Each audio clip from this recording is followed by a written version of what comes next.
The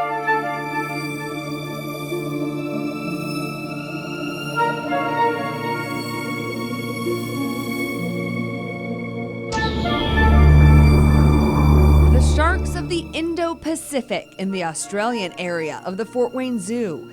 Meet black-tip reef sharks, a zebra shark, and a tasseled wobbegong. This is what your ecosystem looks like, and this is what it looks like when these animals interact. That's like our whole area is from Australia, so I think it's really special to have like all of these species, and we're able to talk about them and how they cohabitate, and so I think that's really cool.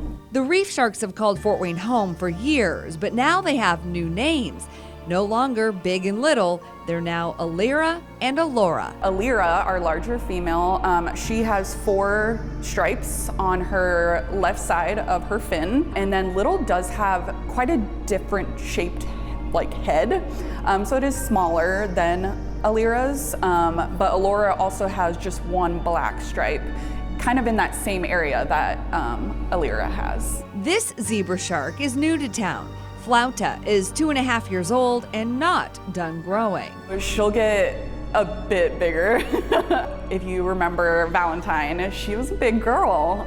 So she'll definitely get longer in size, and female zebra sharks actually are much larger than male zebra sharks. Flauta is already flaunting a big personality. If you are feeding her too slowly, she will spit water at you. She loves being like around divers. Like she likes the bubbles that come up from the rigs. So that's really fun to watch. And I just think like just the way she moves is kind of funny.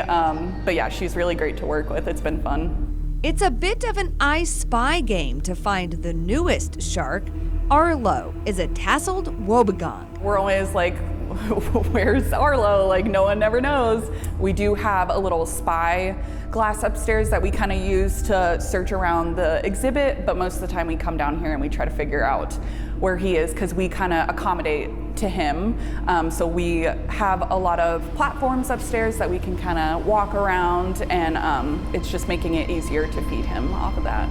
He's only 1.5 years old, and while he's 2.5 feet long, he looks a little shorter because of his curled tail.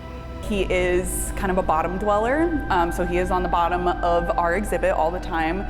So we do have 10-foot-long tongs that we feed him. He is a ambush feeder, so you kind of see him hanging out, being very like calm, chill, but then during feeding sessions, he will actually charge the fish, and he has really big jaws and he just clamps down.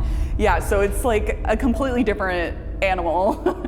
Yeah, so I'm kind of excited for people to come see that, because a lot of times people are in here and they're like, well, I don't know where he is. But if you just give him some time, you'll kind of see him, you know, lurking around a little bit, but definitely during feeding sessions is the best time to see him and like his full potential.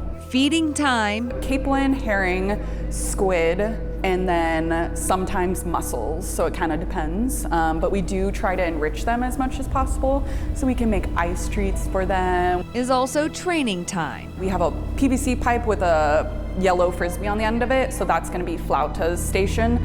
So she doesn't necessarily have to touch the station, but when she is around it, that's when we are able to feed her. So the goal with that is anywhere around our exhibit, we're able to insert that station, and she's supposed to kind of understanding that she needs to go to that station, and that's kind of where she'll get fed. So the goal actually with all of them is to get them stretcher trained, because we do really care about doing those husbandry behaviors for them.